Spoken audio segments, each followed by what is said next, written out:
Hey you guys, what's up? Your girl G here. Welcome back to my channel. Thank you for tuning in. Appreciate you. So today we're doing an episode of Daily Squeeze, you guys. I did one and forgot to upload it, but it's okay because it's some other stuff that we need to talk about. Because the Real Housewives of Atlanta trailer just dropped, and then we got some stuff with Nene to talk about because, you know, Nene can't help herself. She just does not know how to bow out gracefully. So yeah, we're definitely going to talk about her. Real quick. You know, today's Friday, you know, TGIF, but I'm not gonna lie, I'm feeling a little type of way right now. I just found out one, my assistant, her dad passed away, so it's kind of like, dang, I just saw this man because her father actually was a field house manager when I was in high school. So, you know, being in athletics and stuff, I would always run into him. Like, I'm familiar with him, the family. I'm, you know, best friends with his granddaughter, so it's a lot. And on top of that, you know, now that I am in, you know, doing financial services on this side part-time, insurance being one of those things, you know, life insurance I come across all the time, helping people deal with that. And when you're privy to those type of things and understanding like how many people really don't have themselves covered, because now this family is going to have to figure out how to pay for this house now that he's gone, and it's been in the family forever. And it's like, dang, like, you know, a lot of people like, people, you go out here and spend $30 on a meal, you spend $30 on shoes, you spend, you know, $30 on, you know, stuff that you probably don't need. Use that money and invest. You can have $30 a month, y'all, and get $250,000 policy. That covers your house, your kids, their college funds. Like, please take that stuff seriously. Like, look at any, you know, whatever it is.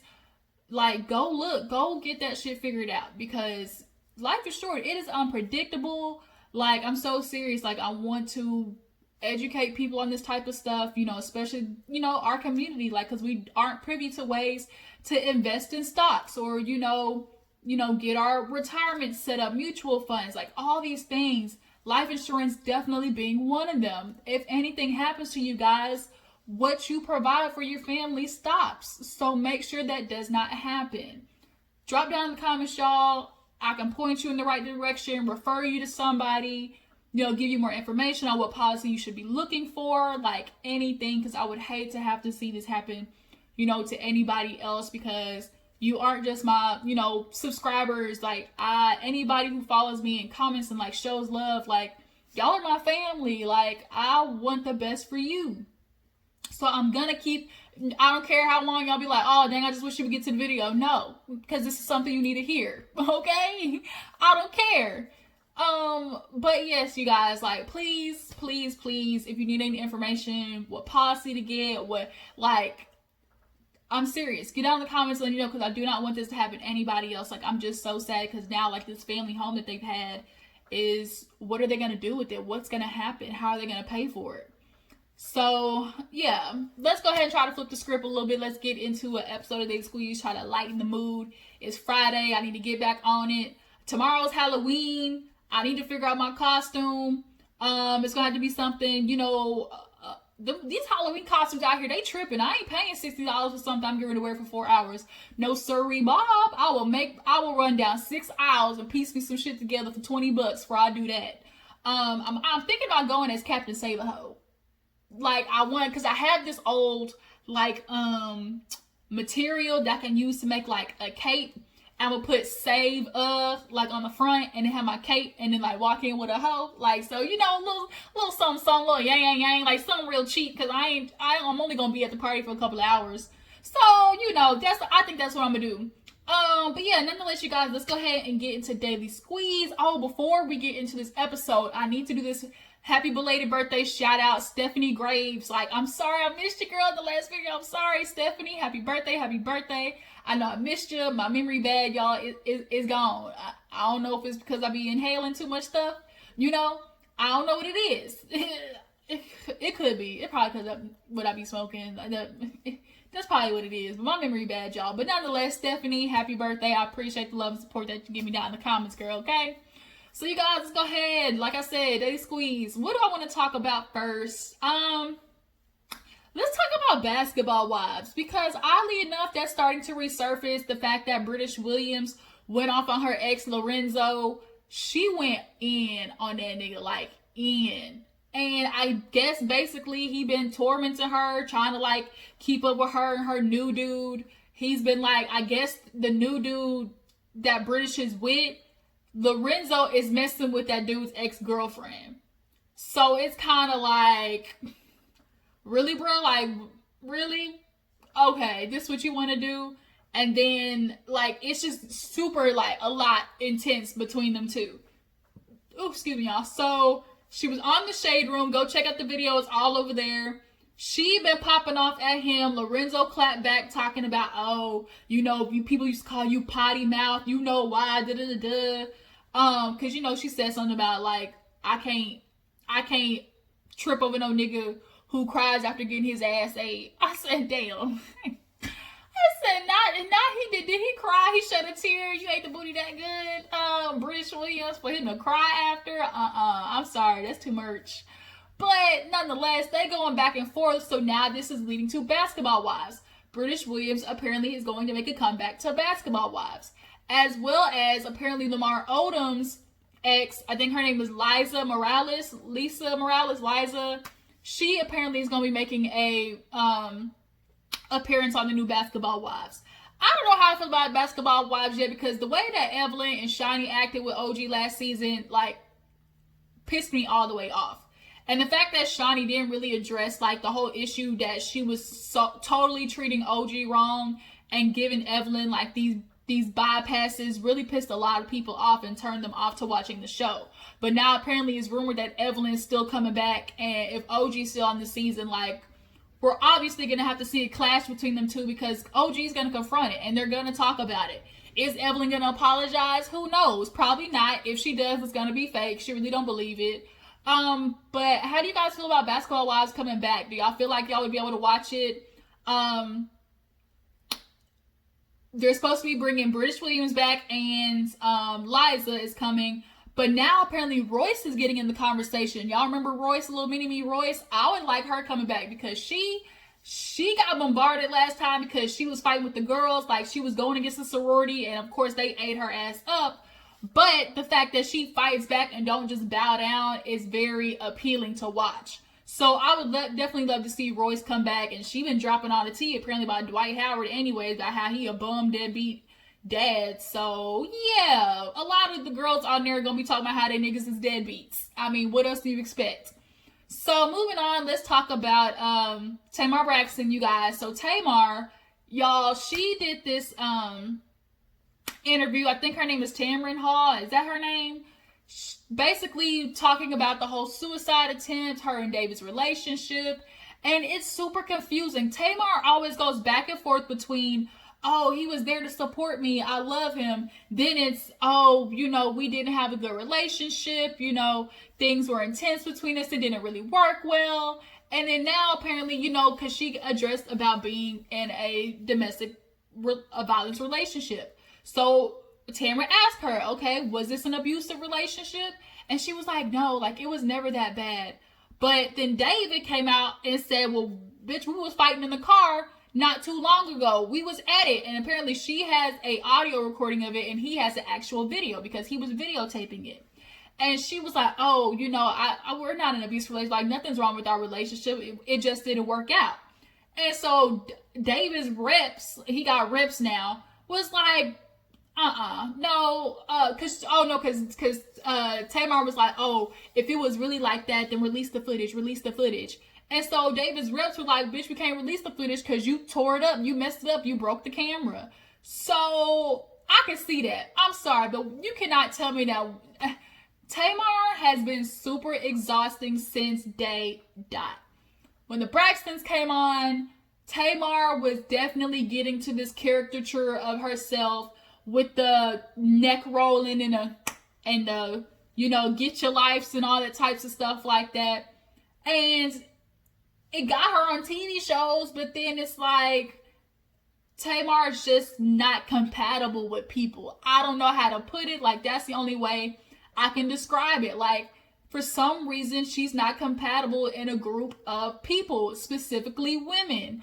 Because And ultimately her sisters, because they battle all the time. They all got some underlying issues. That's why the hell they had to go to Iyanla to help. And Iyanla checked Tamar's ass because she's so rude. She's inconsiderate of people's times. She shows up late, leaves early, and then expects people to still bow down to her. And then when people call her out, she plays victim. Or she manipulates the situation. And she did that same thing with the TV show, with Get Your Life. Oh, that's not what I asked for. And like, at the very end of the episode, if you watch Get Your Life, Mona showed her the footage of the show. And Tamar got upset. Like, no, like this ain't it. See, this is why I don't do stuff with networks. Like, y'all are making it seem like something. And it's like, Tamar, if you don't like what you didn't see, if you didn't like what you saw, then that means that's your life. Like, you're mad at something that you produced, that you gave them. That footage, they didn't force out of you. They didn't tell you what to say. They didn't tell you, David, what to do. They didn't tell David to treat Goldie like an asshole and minimize her work and then try to use you and Logan's soul as, you know, the catalyst of why he was hating on Goldie. They didn't tell him to do none of that. They didn't tell you to react the way you did and throw Goldie out there to the fishes and talk about, oh, if you didn't know the answers to the questions, you should have went home, came back with the answers. And I didn't ask her to leave. She decided to leave, so that's it. That's what it is. Like, you did that. Because you don't like what you didn't see, that means, Tamar, that means you gotta look in the mirror, hun. This was a direct mirror to your life. And like, I don't know how she still hasn't yet to figure out, like, every situation that she goes to ends up combustible, exploding.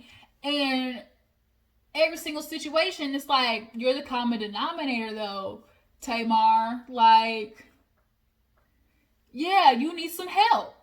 So her and David, back when, okay, David apparently claimed that Tamar broke all this shit. It was like $1,500, $1,700, and he had to pay like $7,000 to get half the stuff fixed. So she's saying like, that's a lie. You didn't say that. In this report, you said it was only $3,000. And then here's the kicker. Apparently Malika, the girl that be hanging out with Khloe Kardashian, apparently she was there. And now she's gonna get subpoenaed to testify in whatever case that they got going on against each other. I believe David is absolutely crazy. Them Nigerians are batshit crazy. They're super controlling. They always have to be in the lead. Like, and you saw it on the show. Like, you saw it. So Tamar, I don't know why she always, like, she goes in on him and then backpedals. And it's like, bitch, which one is it? Like, is he not a good relationship for you? Was he controlling all these other type of things? Or was he this man that you said, oh, he was there for me when nobody else was? My family turned against me. I mean, I guess you could be both, but that's the problem. Like, that's the problem. You're two-faced, David. And then now she's unfollowing her family on Instagram. Ain't even talking to them. That preview for the Braxtons, y'all. Tony's hair, that whatever that shit was right here, she had glued down. Like, you could tell that was a struggle for Tony. She is struggling. And I don't know how Tamar's going to play out on this season of the Braxton Family Values. So we're just going to have to see how it goes when the premiere happens. So moving on, let's get into what else happened. What else happens? Let's talk about Nene. Good old Nene. So, let's talk about Nene's little show, the Read Session. Let's start with that. Because she dropped a clip of the Read Session, and that's what it became. A Read Session. When I tell you everybody read the dog fuck out of Nene when she dropped that clip, it didn't make any sense, Nene. Like, you came, whatever warehouse you were in, you got this shitty footage with a cricket phone, and you got 4 gay guys behind you with taglines. Like, it was so unoriginal. So it's the Read Session, and the first topic they talk about is Tyra Banks, and Tyra had to let her know, not gonna happen. Not on duty, not on duty. So these 4 gay guys, whoever the freak they are, when I go back and I saw some of Nene's stuff, she said that she did like an open call. So she had all these, gay men send her in basically like tryout tapes of them either talking about stuff and reading people, and she picked 4 random gay guys out of thin freaking air and made them her backup dancers basically. Why does it always seem when Nene's doing something, you can tell she never picks women. Like, she never picks women. And she never picks anybody that you consider to be in her same caliber to be her co-stars. Why is that? Like, it's very apparent that Nene's insecure. She's always been like that since on the show. The minute she feels like anybody's getting some type of shine, she attacks. And she always has to remind people, I'm the HBIC, okay? Bitch, I'm rich. I got Trump checks. And it's like, okay, them Trump checks ain't hitting right now. And the fact that if you so rich, Nene, why in the hell can you not figure out something to get your footage better? Hell, I'm recording on my damn phone and it look better than that. So now, the thing is, one, here she is using gay guys as accessories again because she calls them the gays. And it's like, they're not the gays, they're people. And then secondly, she became like extra. Like, she was putting 20 on 10 with the yeses and the and all this stuff like that. And it's like, what is this? Like, what the fuck am I looking at? Like, the old Nene, that stuff was natural. And I think she understands that people say, where's the old Nene? Where's the old Nene at? The one that did have the, the one-liners and stuff like that. But that's when she was being herself. That's when she was truly being Lanithia. But then the problem is, the fame and fortune and got to your head. You got too big for your britches and you bit the hand that fed you. Bravo. Okay. And then you kept going after people. Like, who does that? Who goes after people and then asks for a check after that? Like, the fuck? Where do they do that at? So now, here it is. You being all extra and, as people would say, acting real, real extra, real queenish. And then you got queens behind you. Like, you say you want to support the LGBT, group, which is why she always, I think, uses them. Nene has a very huge LGBT, following, and they lift her up constantly. They're the type of people, oh, Nene's queen, I'm a Nene stan, that's the HBIC, can't nobody come for Nene's throne. So she always uses her supporters who are like that because that's what Nene needs in her life. She needs somebody to constantly lift her up and tell her she's all that and tell her, ain't nobody gonna take her spot on the castle because she's always talking about, oh, I'm the juiciest peach. Like, stuff like that. And it's like, girl, first of all, when you got kicked off of Real Housewives of Atlanta, we did 2 seasons without you and did perfectly fine. For the amount of money that they were paying your ass, you did not bring that much of a ratings jump. Honestly, like, the amount of money they were paying you, they realized we shouldn't be paying Nene this much. We could really honestly get 2 for 1. Get 2 other bitches that nobody knows and finally bring something original and fresh. Because you haven't been bringing anything to Real Housewives of Atlanta for like 2-3 years now. It's just the truth. You haven't. You haven't, Nene. And then anytime somebody confronts you on something or tries to, like, check you on something, you get a fit, walk up and leave. Like, you act real immature. The reunions, you do the same thing. Somebody confronts you about something you did wrong. You do not want to acknowledge it. So people got tired of it, Nene. And then you want to say people coming after you. Oh, Bravo's racist. They don't like black. They're coming for black women, tearing them apart, da-da-da-da. And you come for Andy. Like, Andy? Like, are you serious? That's what you want to do, Nene? Girl. And then you come for Wendy, call her like a cokehead and telling her to get her lymphedema fixed. Like, you were doing the most. You attack people so viciously and then yet still have the nerve to ask for some type of grace and for people to watch you and pay attention to you and me, look at me. And now here we are. You sitting here recording in some warehouse with goddamn ladders behind you, 4 gay guys, and a shirt from TJ Maxx. Like, what the is this? It was so embarrassing when you saw it. Like, it was cringeworthy. It was like you have the resources. So why is it that every time you are recording something, it looks like you are recording on, C minus equipment? Like, I'm just not getting it. So then she's bragging, oh, I got everybody reaching out to me, so many networks. I got Netflix wanting to, bitch, ain't Netflix. Netflix ain't, Nene, do not tell that lie now. acting real Donald Trumpish, bitch. Netflix ain't not reached out to you now one bit, okay? If you had all these production deals, like, you wouldn't be talking about it. That's the thing. Like, production companies, they like to wait and not talk about anything until they immediately have like some footage to follow that, you know?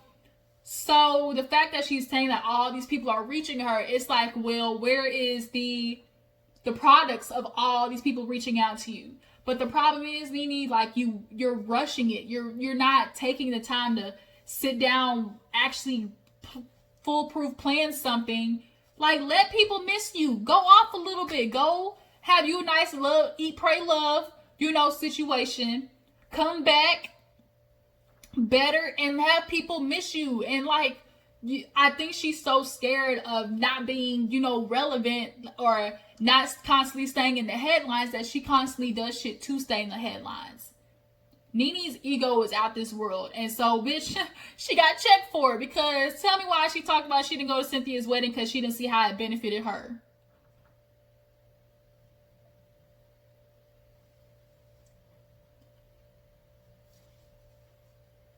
Okay. So Cynthia's your friend, right?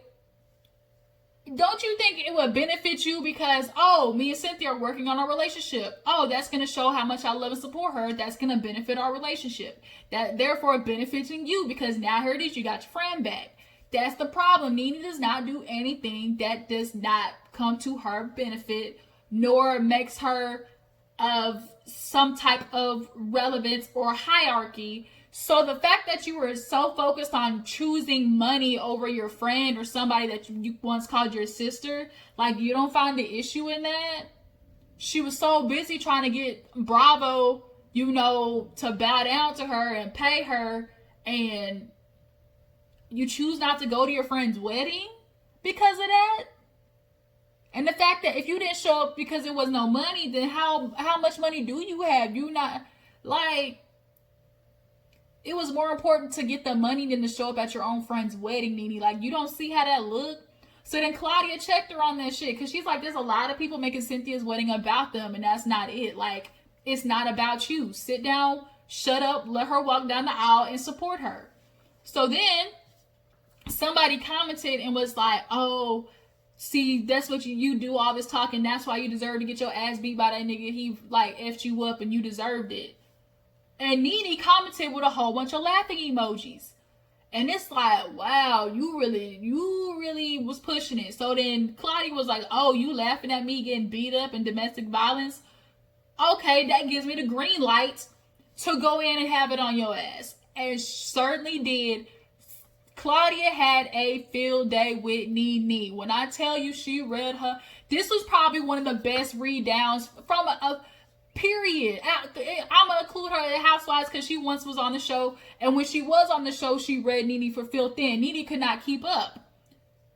Claudia has been one of the few people that has checked Nene. And here it is, she done did it again. She was like, Nene, since you want to go, since you gave me the green light, that gives me the green light to come after your ugly nose that you done had fixed, 5 times. You overpaid. Then she was like, you've been sitting here constantly coming after people. You're nasty. You're rude. You're narcissistic.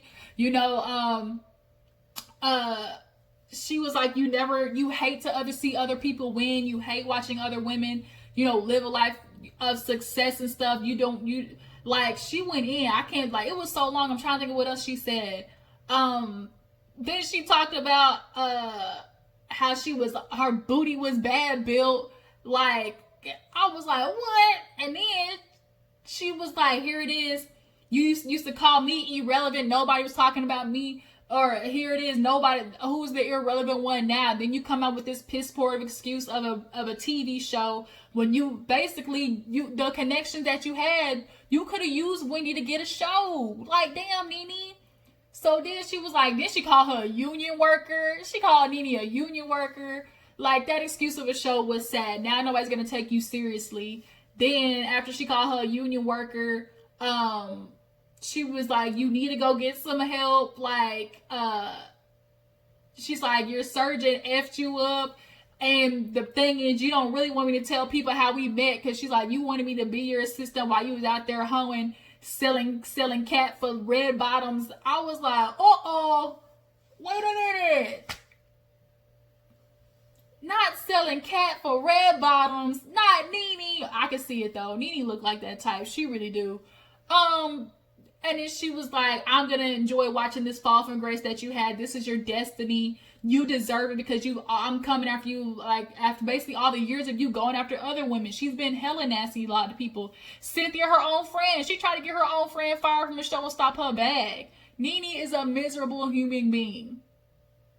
And some people need to get checked in life, and she's one of them. And this is definitely happening for her right now. As much as she tries to put on this front that life is great, she got money, she good. Now she's got this building, the Lanithia, and she clearly is trying to get this up and running so she can hurry up and be like Candy and get her version of Vanderpump Rules. Because, you know, Candy got the green light for the OLG show. So now it's very obvious that Nene's going to try. I think she did say that in a video or something she posted. She's trying to get her own separate show for the Lanithia, whatever smoke lounge and stuff like it's going to be. But when Claudia was like, this is it. Like, you deserve this. It's over for you. You know, you're immature. She said your nose is bad built. You paid too much, 5 times surgery. Like, she went in, and I'm happy for every minute of it. All these people that you so-called talked about, hell, Giselle and Portia got a damn TV show on Bravo before you. Kim got a show on Bravo. People don't watch her little her daughter's plastic asses, but yet they're still on the show because they're likable. Like, people watch them. They're not disrespectful. You know, they know how to play the game. Nene, sometimes just shut the fuck up and deal with it. And, you know, it's not deal with it, but you know what I mean? Like, she's like, who fumbles a $2 million bag? That's a good question, Nene. Who fumbles $2 million? But you were so concerned about, because you weren't going to be on all the episodes, because you weren't going to be in every storyline. Bitch, you didn't need to be in every storyline because you yourself wasn't bringing nothing to the show. You are not worth any more than $2 million anymore. You're just not. And instead of taking that as an opportunity to, okay, at least if I, you know, get my little 3 episodes, I can maybe extend it to more. But the problem is you're just so high and mighty, and oh, how have the mighty fallen. You want to call yourself the queen, but bitch, the queen always gets beheaded in the end, and that's what is happening. A kaput, behead, off with your head, okay? So, yeah, Nene, I can't with you, heifer. Like, I can't. Oh, Lord. I'm glad Claudia went have it on your ass. So, the trailer for Real Housewives of Atlanta came out, too. And it showed everything. Obviously, Stripper Gate was in there. We saw Kenya and her divorce. Apparently, Mark is coming for alimony from her. Like, spousal support. I was like, we knew that nigga was gonna do that shit, because he ain't making as much money as Kenya. He is not. Everybody said his restaurant was rat infested. We got new characters. I think her name is Drew and LaToya.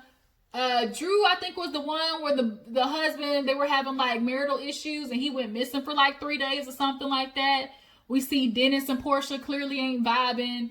Like, Dennis ain't want to marry that girl. He just didn't. He's gonna be an asshole forever. He looked like a toad, and he's built like, I don't know. He built like Whaleback. He got all these damn X's tattooed on him like an Etch-a-Sketch. He looked like a freaking chalkboard from high school where all the kids draw on it. He just, I don't know what Portia saw in this man. I tell you, sometimes they say personality go a long way. A nigga could be ugly, but if he can make you laugh, he can just joke his way into them panties, and he did it with Portia. And then Cynthia, her and Mike are going back and forth about the wedding. It looks like they're definitely having some stress in there, and Candy's dealing with her asshole of an ex who will not pay any child support for Riley, because he basically feels like, why should I do it? Because Candy made millions, because she supported, why do I need to pay for my child? Like, it's a lot. So we'll see how Real Housewives of Atlanta plays out.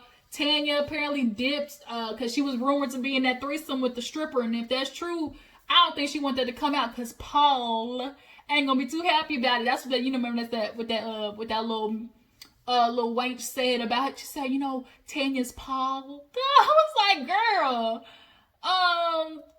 And Kenya, her little friend, now they're gonna be a 2-for-1 basically. So yeah, you guys, that's this episode of Daily Squeeze. I appreciate you for tuning in. Make sure you like this video, subscribe to my channel. I will catch you guys later. Deuces.